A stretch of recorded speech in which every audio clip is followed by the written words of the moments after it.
Tonight we watch Mama.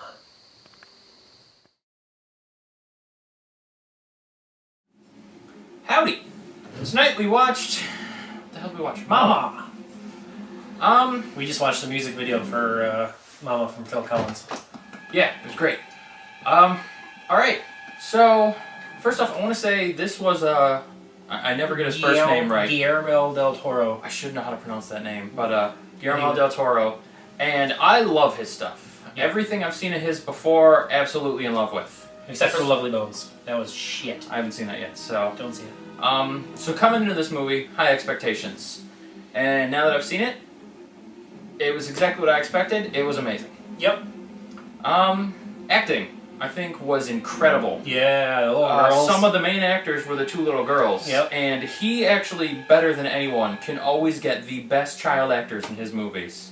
Like I was telling you earlier, Pan's Labyrinth also has amazingly good child actor. Mm-hmm. And these two were both great. Oh, so, yeah, absolutely. Yeah, the acting in this was incredible. Yep. Also from the doctor, the pseudo-mom, the whole thing was just really well done acting-wise. Very convincing. Everyone played the roles wonderfully. The kids, again, were astounding. Yeah. Effects were exactly what you expect from one of his movies. Always incredible. Yeah. He has the best monster effects and just the best imagination for these things. Absolutely. So they always come out looking astounding, and this is no exception. Yeah, Mama was creepy as hell looking. She was. Yeah. She's the stuff that my nightmares are made of. You'll see. Yeah. Like Darkness Falls. It's coming up for our one of our movies for our marathon, and it's coming up, and it's very similar to this. And that for years was like the stuff my nightmares were made of, but now this might be the new. Yeah, that was, like the creep. there like, were definitely a lot of good creep scenes. Like her arms and her hands were all. The one point where she bent to the side, like backward, but then to the side, and then walked while like this. That was really good. Just creeps and chills and goosebumps. Yeah. The dark spot on the wall was really good. The moths coming out. And then later, well, now we're in story, but later when they tie in and they explain why the moths and why she bit Annabelle on that spot on her back, and and the story was also really good. His movies are always, the stories are sometimes, I don't know, they're very original. Like it's not something you feel like you've seen or heard before. Like it's not a story you've gotten in other movies. It's always something new. It's a straight up ghost story. Yeah. But it's done. I don't want to say differently, but the way he does it is it just works. It's entertaining and engaging, and it's just it keeps you. Just a master storyteller is what it is. Yeah, it's really good. It's really, if you look at the story, it's just a simple ghost story of ghost haunting these girls, and it's been done dozens of times. Yeah. But this is just on a level that's just so much more entertaining and better and creepier and. This is what, honestly, it might be weird, but this is what I picture Jim Henson would have done if he made things more for adults. That's because he had the same kind of imagination, and he loved the creature effects and the storytelling. And I feel like Guillermo del Toro is the same kind of thing. Like he's not necessarily focused on fitting a genre or doing a certain thing. He wants to tell a story, and he uses whatever effects his imagination allows to really get it across. Yeah. So his movies are always just amazingly well done. True. Except for The Lovely Bones. That was pure shit. Wasn't that based on a book, though?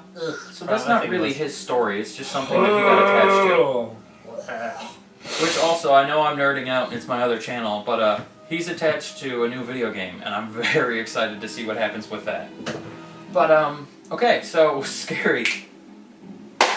This is probably the scariest movie so far of the bunch for me. I'd say absolutely. Yeah, there was a factor, lot the of good creep scenes. And he didn't rely on jump scares. There were one or two, but they weren't at all out of place. They were appropriate, they really fit, and they actually got the job done. Yeah, one part that stuck out for me was Jessica Chastain's character. Annabelle, yeah, that's her name. I can't remember her name. When she was looking, she was downstairs, and she heard the girls in the living room. She comes to look at them, and you could see Edith, Mama, come down from the ceiling behind her, and then she disappears, and all of a sudden, she just really quick, zooms up, right behind her. And she's just that's the first time you really get to look at her face, too. And it was just like, that's what my nightmares are made of. I'm like getting goosebumps like right now. Like that for me is horror. That's scary shit. Because when I was a kid, when I closed my eyes and was like, huddled under my blanket, like thinking there's something in my room, that's exactly what I pictured. Mm-hmm. Just shit like that. And then when you turn around, you can't see it. Yeah. Like the Doctor Who episode where, you see something in the corner of your eye, but when you look, there's nothing there. Like, that's the shit that's scary for me. That worked. You know what else I love? Not necessarily a scary thing, but just as someone that likes to dick around with a camera, but nowhere near to this level. The one scene where she's in the bed and talking to Victoria, and you see Mama behind her, and she pulls the covers over her head, and the covers keep going, and then she's just laying there and is normal again. Yeah, that was just creepy. That was weird. The way that flowed and the way that looked was just great. It was disturbing. It was like just a weird, disturbing, like, what the heck is going on image, but it was just a transition out of a dream of some kind. It was really well done. That one scene I really appreciated. Yeah, that caught me off guard. That was really visually appealing. Yeah, that was. Yeah.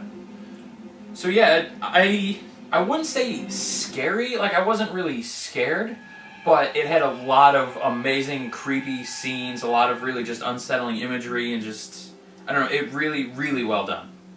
I love the movie. Yeah. My only nitpick, well, alright, there's two nitpicks, but they kind of go hand in hand. One, at the very end, it's too dark. The blue and the black, it just crushes out what you really want to see. I wish there would have been a little more color. Yeah. And it was a little bit lighter. When they're on the cliff at the very end, it was just, I don't know, just too dark for me to really enjoy it. And at the same time, that part of the story was a little, I don't know, just... The whole movie was great up until that point when it was just a little bit less great.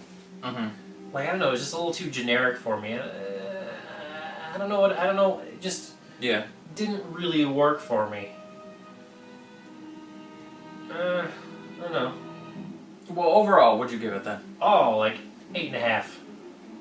I was gonna say definitely a 9. So yeah. Yeah. This was way up there. I would have given it a 9 if it wasn't for the fact that it was a little too dark in the very end, and that it was just a little too. Yeah. So the ending wasn't your thing, really.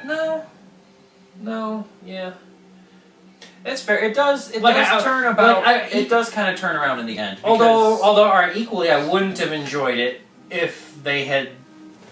If she just went away. If she just went like she got her bones back, and all of a sudden she just went away. Yeah. I wouldn't. That would have been very anticlimactic. So you had to do something. Yeah. Like the imagery of her just like taking Lily floating over the cliff. And then the way her hair was, and all of a sudden her outfit just started just like cocoon around. Yeah. That was just like beautiful, amazing imagery, but it was so dark that you almost couldn't enjoy it. And then, see, I do like though the theme of the imagery right at the end, where they were cocoon and then Lily as the butterfly. Like I don't know, that worked for me. I think the imagery there was really good. Yeah, that worked for me. I'm just that like the whole, I don't know. Like, it is a turn in the story, like it's different. Yeah, it wasn't. It's not that it was bad. It just wasn't as good as the rest of the movie is or something. Like, it just didn't live up to what the movie was building to, I guess. I don't know. But it was still great. It was still fantastic. Don't get me wrong. The ending was still... Yeah, absolutely. I would recommend this to anyone that likes horror movies at all. Watch this. You will not at all be disappointed. It's an astounding movie. I also have to say, I am now actually very looking forward to his other 2 movies that we're doing this month. True. Mimic and Julia's Eyes. Yeah. If they're anywhere near as good as this one, then I very much look forward to those. Yep, Guillermo del Toro can do no wrong, except for Lovely Bones. Yeah. So there you go. That's it for tonight. We'll see you tomorrow with another movie. I think it's Smiley. I think so. I think you're right. Yeah. All right. Yeah, check out Mama. Awesome movie. Definitely. Good stuff.